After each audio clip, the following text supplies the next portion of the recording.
నమస్తే. ఇన్నాళ్ళు నన్ను సపోర్ట్ చేస్తూ, ఎంకరేజ్ చేస్తూ మీ ప్రేమని నాకు అందిస్తున్న ప్రతి ఒక్కరికి కృతజ్ఞతలు.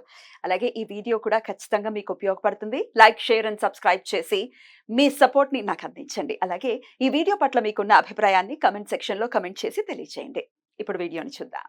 నమస్కారం. రేపటి విశిష్టతని ఒకసారి చూద్దాం. రేపు 21వ తారీఖు జూన్ నెల 2024వ సంవత్సరం శుక్రవారం. శ్రీ క్రోధినామ సంవత్సరం ఉత్తరాయణం గ్రీష్మ ఋతువు. రేపు జ్యేష్ఠమాస చతుర్దశి తిథి ఉదయం 7:31 వరకు, తదుపరి పూర్ణిమ తిథి. జ్యేష్ఠ నక్షత్రం సాయంత్రం 6:19 వరకు, తదుపరి మూలా నక్షత్రం.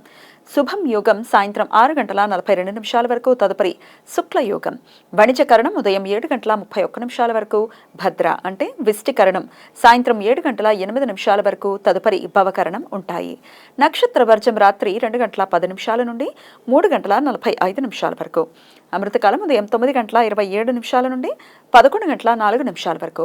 హైదరాబాద్ ప్రాంతం వారికి సూర్యోదయం ఉదయం 5:43 సూర్యాస్తమయం సాయంత్రం 6:53 చంద్రోదయం సాయంత్రం 6:28 చంద్రాస్తమయం ఎల్లుండి ఉదయం 5:37 అభిజిత్ ముహూర్తం పగలు 11:52 నుండి మధ్యాహ్నం 12:44 వరకు.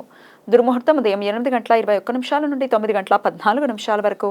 మరలా మధ్యాహ్నం 12:44 నుండి 1:37 వరకు. రాహుకాలం ఉదయం 10:39 నుండి 12:18 వరకు. గుళిక కాలం ఉదయం 7:22 నుండి 9:01 వరకు. యమగండం మధ్యాహ్నం 3:36 నుండి సాయంత్రం 5:14 వరకు. రేపు పూర్ణిమ తిథి రాత్రంతా ఉన్నందువలన రేపు జ్యేష్ఠ పూర్ణిమ వ్రతం మహాజ్యేష్ఠి. రేపు శ్రీరంగ క్షేత్రంలో జ్యేష్ఠాభిషేకం. సాయన రవి కర్కాటక రాశిలో ఇవాళ రాత్రి 2:20 ప్రవేశిస్తాడు. అప్పటి నుండి సాయన దక్షిణాయనం ప్రారంభమవుతుంది. సాయన రవి కర్కాటక రాశిలో ప్రవేశించినప్పుడు అంటే 20 లేదా 21 జూన్ సాయన దక్షిణాయనం, మకర రాశిలో ప్రవేశించినప్పుడు సాయన ఉత్తరాయణం ఏర్పడుతుంది. ఆయన సమయాలలో భూమి నుండి ఆకాశంలో అత్యంత దూర ప్రాంత బిందువుకి రవి చేరుకుంటాడు. ఈ సమయంలో భూకక్ష సూర్యునితో ఇంచుమించు 23:30 గరిష్ట స్థాయికి చేరుకుంటుంది.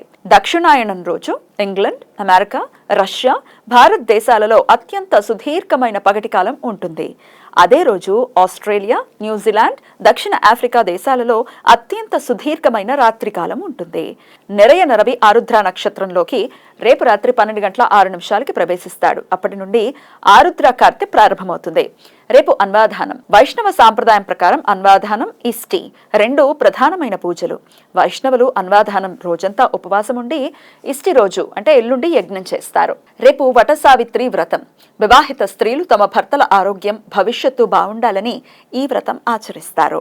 కృష్ణ యజుర్వేద సాంప్రదాయం ప్రకారం రేపు భౌచ్యక మన్వాది, భౌచ్యక మన్వాంతరం ప్రారంభమైన రోజు. శుక్ల యజుర్వేద సాంప్రదాయం ప్రకారం రేపు వైవస్వత మన్వాది. ప్రతి మన్వాది రోజున పితృదేవతలకు శ్రాద్ధ కర్మలు, వారిని స్మరించుకుని పేదలకు దాన ధర్మాలు చేయటం ఆచారం. ఈ సమాచారాన్ని మనకు అందించిన వారు మేడికొండూరు విశ్వనాథ్ ప్రసాద్ గారు. ఆయనకు కృతజ్ఞతలు తెలియజేస్తూ నారాయణ స్మరణతో సమస్త సన్మంగళాని భవంతు. నమస్కారం.